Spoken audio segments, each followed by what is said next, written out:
გამარჯობა, ეს მარტოობის 15 წუთია და ჩემი სტუმარია. მე ვარ ლევან წულაძის სტუმარი. ფაქტორი 42. ჩემთვისაც ძალიან სასიამოვნოა და მადლობა რომ დაგვთანხმდით ინტერვიუზე. პირიქით თქვენ მადლობა და დაგვაფასეთ. ვინ ხართ მაშინ, როდესაც საკუთარ თავთან მარტო რჩებით? მე ეს რთული შეკითხვაა. მე საკუთარ თავთან მარტო რჩები უფრო ბევრ ხალხში. პირიქით, ვიღაცა მარტოვდება ხოლმე იკეტება ოთახში და ასე შემდეგ და მე პირიქით ამ ყოველთვის ახალგაზრდა ბავშვი სტუდენტობის დროს მაგალითად საფიქრად მივდიოდი ბაზარში. დეზერტირების ბაზარი ძალიან დიდი იყო, მაშინ ძალიან ლამაზი იყო, ფერები, ისე ფქვილები, სარდელებლები, ხორცი, რაღაცა და ძალიან ბევრი ხალხი იყო და დავდიოდი წრეზე. იქა და აი ყველაზე პრინციპში ყველაზე მარტო გრძნობდი თავს და ჩემ თავთან მარტო რჩებოდი იქა. ანუ საფიქროდ მიდიოდით მათ კონკრეტულად მაგდამიშნე. ყველაზე კარგი ეს იყო სივრცე. ბევრი ხალხი, ბევრი ფერები, ბევრი დინამიკა და ამ დროს რა ეგეთი პასუხი არ ვიცი რა გაუწია რომ ხალხი ეხმარება. მარტო არ რჩები გინდა დავშოთ დაждე სივნელეში და იმის მაგრად ვიფიქრო რაც გაგაღებებს მოგდის ძალიან უტილიტარული რაღაცა ესეთი აზრები შუქი რამდენი გადარხადა შუქი როგორ გაძვირდა და ის რაც არა ციცივია რატო ცივა და სხვა რაღაცები მარტო პირიქით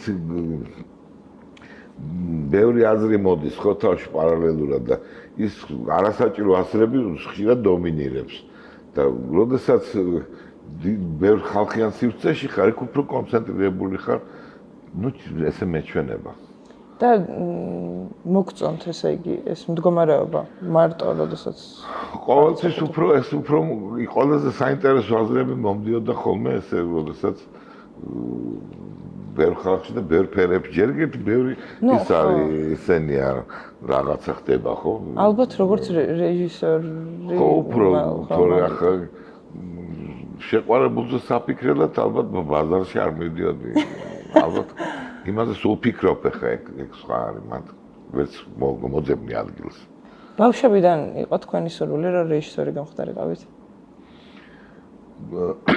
კი დაახლოებით მე მეშვიდე მეორე კლასიდან ყოველ შემთხვევაში.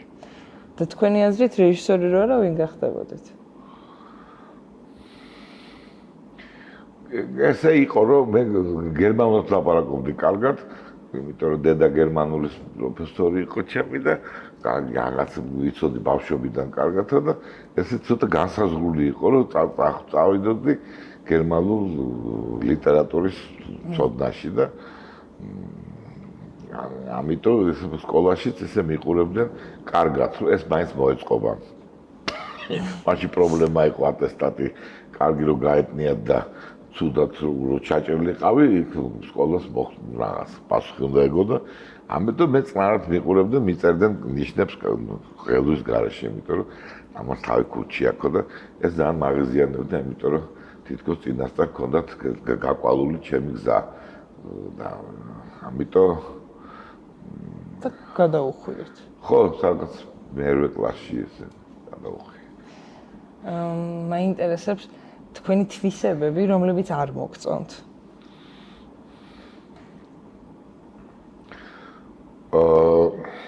რომ არის ხა ძალიან ჩავიხედო გავშიშვლდე ძალიან. არ მომწონს სკანდალები. არ მიყვარს სკანდალები, არ მიყვარს ეპოტაჟი, არ მიყვარს ეს რა ქვია, გარკვევები. ურთიერთობების. ძალიან, იმიტომ რომ არ მჯერა ურთიერთობების გარკვევების, არ მჯერა რომ ადამიანები დანაც რაციონალურები ვართ, რომ ლაპარაკით და მოლაპარაკებებით გავზავდეთ, როგორც წესი პირიქით, ნებისმიერი ასეთ გარკვევის დროს უფრო აფუჭებ. ამბობ იმას, რაც არ უნდა გეთქო საერთოდ და ისიც გეუბნება იმას და მოკლედ არ მიყვარს ძალიან. და არ არის სწორი ალბათ ალბათ უნდა რაღაცა გაირკვას თავის დროზე, იმიტომ რომ და ფეთქებადი ხართ თქვენი აზრით? კი, როგორც გურული, მაგრამ ძალიან არასაშიში ფეთქებადი ვარ. იმიტომ რომ არავის არ ეშინია ყოველ შემთხვევაში. მე როდესაც თემოკუპრავასთან მოსამზადებელს გავდიოდი მარჯანიშვილში. ხანდახან ისმოდა ხოლმე თქვენი რეპეტიციის ხმები. და ყველას, ვინც მოსამზადებელზე დავდიოდით, გვეშინოდა თქვენი. რას ლაპარაკობ? კი. რატომღაც გვეშინოდა, გვეგონა რომ კარაბას ბარაბასი იყავით. არ ვიცი რატო. მართლა ეგრე გვეგონა. ვიამაყებდი გეთქვა. არავის პირიქით მე მგონია რომ არავის მანდამაც არ ეშინია. კი, ნუ გურული ვარ, ყველი ხოლმე რეპეტიციაზე მოითხოვს ჩქარ გადაწყვეტილებებს და განსაკუთრებით იმ სახეობებთან ის მეგობრებია, ვისაც ვიცი რომ არ ეწყინება. ანუ ვიცი რომ ამას შეურაცხყოფად არ მიიღებს და არ შეუშლის ხელს მუშაობაში, უკვე როგორ არა, გამოეთრია, ბიჭო, რაღაცა თქვენ ხასიათის მართვა შეგიძლიათ? აი თვითონ აი ცვალებადობებს კი როგორ არა. მართავთ? ამას დრო დაჭირდა? არ ვიცი, ალბათ, მაგრამ ეს მარტო ეს სპეციალურად ვერ ისწავლე ცხოვრებამ. ლეხანომა, რა ვიცი, ბევრმა რამემ. ხო. მე დიდი ქუჩის ბიჭი არ ვიყავი, მაგრამ ურთიერთობები, მეგობრები ძალიან ბევრი ვიყავით ყველანი ერთად და იქ ნენდანა სწავლობ ცხოვრებას, ხო, სად უნდა ხო. მიწახვიდე ბოლომდე, სად არ უნდა წახვიდე ბოლომდე, სად უნდა მოითმინო, სად არა. ყოველთვის მოთმინება ჯობია, რა თქმა უნდა. ხო, და ასე შემდეგ. სადღაც ეს კი რეჟისურა არის, რომ უნდა იყვირო ზოგჯერ უბრალოდ უნდა ხმამაღლა ისმოდეს შენი ხმა, როცა არ არის აღვირალი. მაშინაც რომ გამოაფხიზლოს უბრალოდ ესეთი ცოტა შეიძლება ტონუს დავარდნილი რეპეტიცია. აი მაგ დროს ოღონდ ეს ნამდვილი ყვირილია, ნამდვილი ჩხუბი ანიშვიათად. ვიღაცა მეუბნება ხოლმე, მე როგორ გამიბრაზდით მაშინ რაღაცა მეუბნები შენ არ გინახე ნამდვილი გაბრაზება. ხო. ჩემი არა საერთოდ, იმიტომ რომ მე არა ვარ ძალიან სიგნით ყოველთვის ის ვრჩები გრილი. ეხლა იქ ხართ, სადაც გინდოდათ რო ყოფილიყავით, მე გულისხმობ აი კარიერულად. კი, ძალიან იქ ვარ და ზუსტად იქ ვარ, სადაც უნდა ყოფილიყავი. და კიდე რაღაცა მიზნები გააქვთ, რომლის განხორციელებაც აუცილებლად უნდა მოასწროთ. აი მე მაგალითად ეგრე მაქვს რა, რაღაცა აი 2 წელიწადში აქედან მე აი აქა და აქ უნდა ვიყო. ეს უნდა იყოს ჩემი წერტილი რაღაცა ნათების. თქვენ შემთხვევაში როგორ შეიძლება მიზნებს ისახავთ? იქით მიზნებს აუცილებლად ბუნებრივია. უბრალოდ შეიძლება აქედან რაღაც სხვაგან შეიძლება აღარ მაქვს მიზანი ამის, იმიტომ რომ შეიძლება ვეღარ მოვასწრო.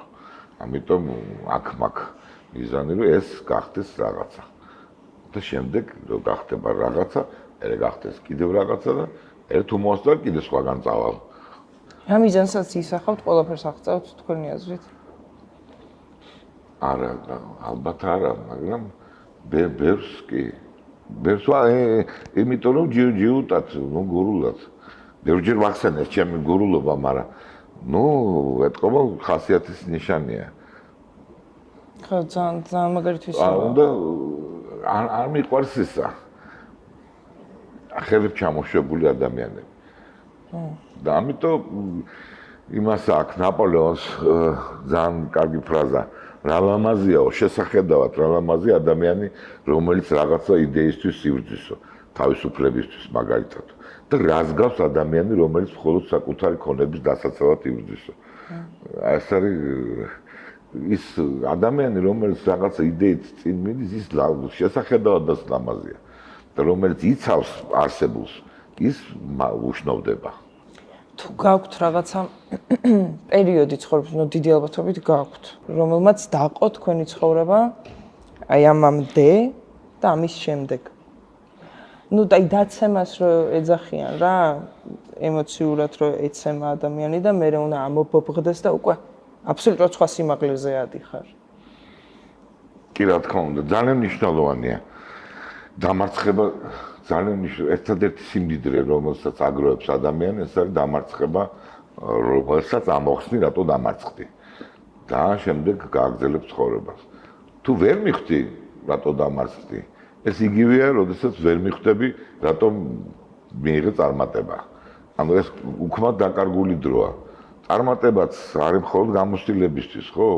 თუ ვერ ამოხ, თუ შემთხვევით მოხდა ესა. ნუ დიდი სარგებლობა შენთვის არ მოაქვს. გარდა ნუ სიამოვნებისა. მაგრამ წარმატებლობა ძალიან სასარგებლოა და ამ ფრთხილად უნდა მიუდგეს ადამიანი. ზოგიერთი გივიწყებს. ეს ვითომ არ ყოფილი არ იმჩნევს. იმას და პირიქით იმას ანიშნავს, რომ იმაზე იყვირო ყოველწუთას.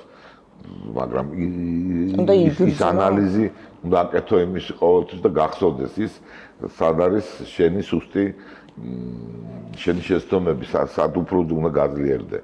ამიტომ ერთად სიმდიდრე, რომელსაც აგროვებს ადამიანი არის ვარდნა.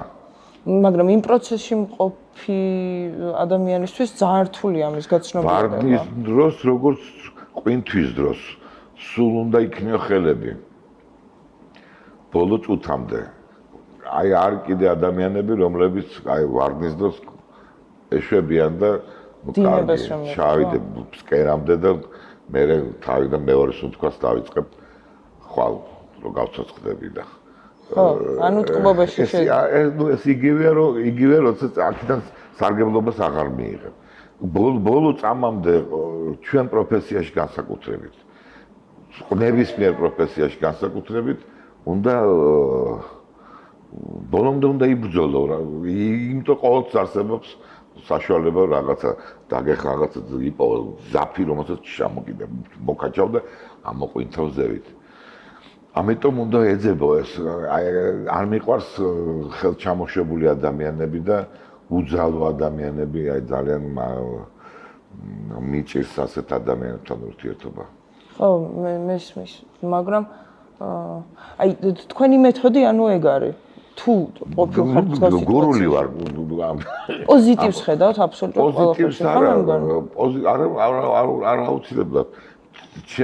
შენ თავისთავად უნდა გქონდეს მოთხოვნა. რომ არ დანებდე, არ შეიძლება დანებება. მით უმეტეს ჩემ პროფესიაში მე მარტო არა ვარ არასდროს. ხო, არსებობს ჩემ დასი ადამიანები, ვინცაც მე დაუძახე რაღაც საქმის გასაკეთებლად და როდესაც ის საქმე არ გამოდის, მე არ მაქვს უფლება რომ ნუ კარგი და არის ეგეთი ფრაზა დაიკიდეთ რა და ბოლომდე მივიყვანოთ რაც იქნება და მე ვნახოთ. ეს არის ჩემი აზრით თავარი დანაშაული. მე უნდა დავმარცხდე როგორც კაპიტანი ბოლო მიდის გემიდან. ხო, ბოლომდე უნდა იდგე რულთან და მოხვდება ეს თავში, მოხვდება და კარგი. გაეცემი გმირულად. აი თვითონ აი ამ რაღაცა რთულ პერიოდსაც ისე მხატვრულად აღწერთ, რომ ვიღაცისთვის შეიძლება ინსპირაცია იყოს იმისა, რომ ცუდად გახდეს. არ ცუდად, ანუ ხო ხვდებით, რასაც გულისხმობ, ანუ ბევრად მარტივად. აი ჩემი ცუდად ყოფნა ვარდნას რომ ახსენებდით, მე მახსოვს რამოდენიმე იყო ეგეთი ჩემ ცხოვრებაში, რომელიც ჩემზე არ იყო დამოკიდებული. აი ახალგაზრდა ვიყავი და დავუშვათ რაღაც ბევრ ადგილას მუშაობდი, ძალიან მიმართლებდა წლსავლის ცხოვრება პედაგოგებშიც და ადამიანებშიც, ვისთანაც ურთიერთობდი და ნუ რაღაც სამ ადგილას მუშაობდი ახალ დამთავრებული ადამიანისთვის. კარგი მომავალი თითქოს მქონდა და უცებ ხდები რომ დაახლოებით თვე, ორი თვე არაფერს არ ვაკეთებ.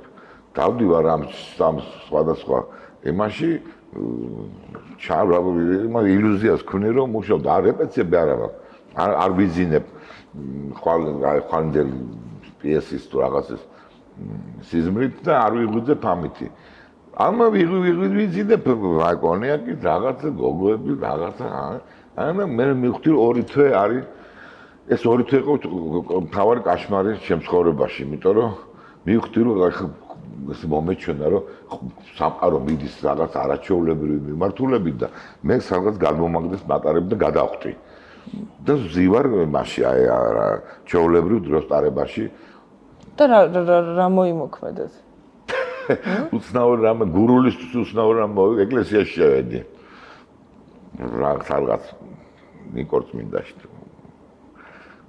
და ქორწილში ვიყავით ვიღაცის და გამოვიპარე ამ ქორწილიდან და ნიკორწმინდის იმაში და ვეძებდი სხივი რო არ ეკლესიაში ხოლმე და ზეიდან ესეთი მზის ამაზად არის ხოლმე ელია ჭავჭავაძის საგანდეგილში სხივი რომელზეც წინ საჩერებს ეს ფსირი აი ესეთ სასწაულს ვედოდი და მომეჩვენა რომ მართლა დამეცა ეს სხივი და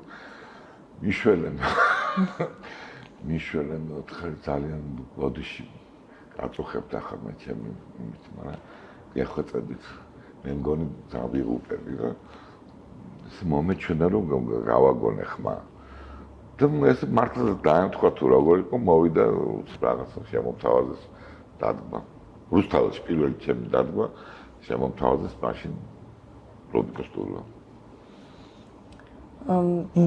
როგორც მსახიობს მაინტერესებს ძალიან თქვენთვის რა არის მსახიობში ერთ-ერთი აი ყველაზე აი რუს ოკუპანტების ენაზე კი ვიცი ეს სიტყვა მაგრამ გასაღები რაც ეგრევე ხიბლავთ მსახიობში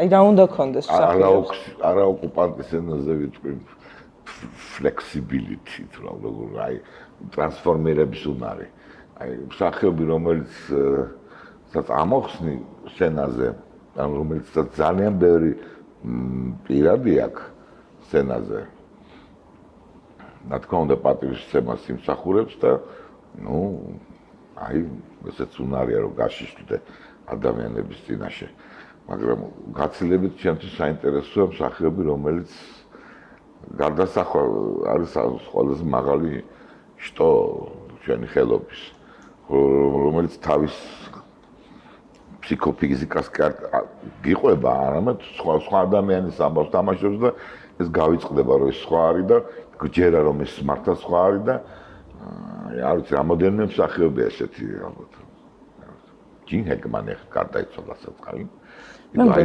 ტიპები რომლებიც კარდინალურად იცვლებიან შენ თვალწინ და ის შეცვლილები აბსოლუტურად ორგანულები და ზუსტები არიან რა ვიცი ბევრი მსახიობია შესანიშნავი ბევრი აგრეთვე შესანიშნავი მსახიობია რომელიც რჩება საკუთარ თავად ერთი ფილმიდან ან სპექტაკლიდან მეორეში გადადის ნუ როგორც ნიღაბი როგორც ესა ხო ნუ როგორც ანუ ერთი როლი რომ მიყვებათ ხო ერთი როლი რომ მიყვებათ ხო პრინციპში ხო ადრე ამას ამპლუას უძახოდნენ და ხო ამპლუას მსახიობები მე მგონია რომ მსახიობს სჭირდება რაღაცა სიღრმეები და თავის თავში ძალიან ბევრი სიღრმეში უნდა ჩავიდეს ეძიოს სიღრმე სჭირდება ნებისმიერ რა თქმა უნდა ყველა სჭირდება სიღრმე უბრალოდ ამისი შემდეგ დაჯერება მოტანა ჩემდამი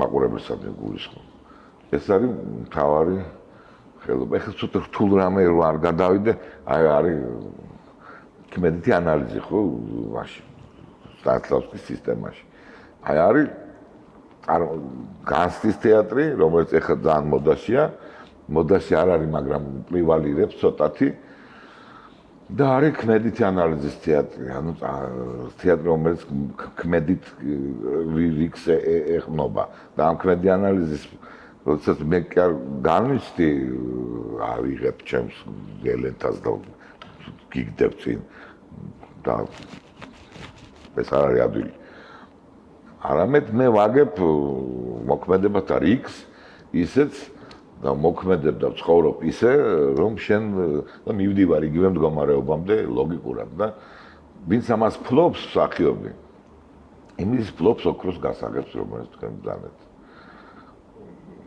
უბრალოდ საკუთარი თავიდან ამოღების კი ეგეც ძალიან რთულია რაღაც ტკივილის ამოღების მაგრამ აბა ერთი წამით წარმოედგინეთ ესეთ მსახიობი კარლო გოცის ან გოლდონის რომელიმე პიესაში როგორი უსუსური იქნება შეგიძლიათ რამე რჩევა მოფცეთ ახალგაზრდებს ალბათ უფრო თემატურად მაინტერესებს როდესაც რთულ პერიოდს გადიან აი რაღაცა პატარა ხრიკები. ნუ ის გავიგე თქვენი ზოგადი შეხედულება ამ თემასთან დაკავშირებით, მაგრამ მაინტერესებს აი რამოდენიმე ხრიკი, რითიც შეიძლება ადამიანი თავისი აზრით გამოუვალი მდგომარეობიდან გამოვიდეს უფრო მარტივად.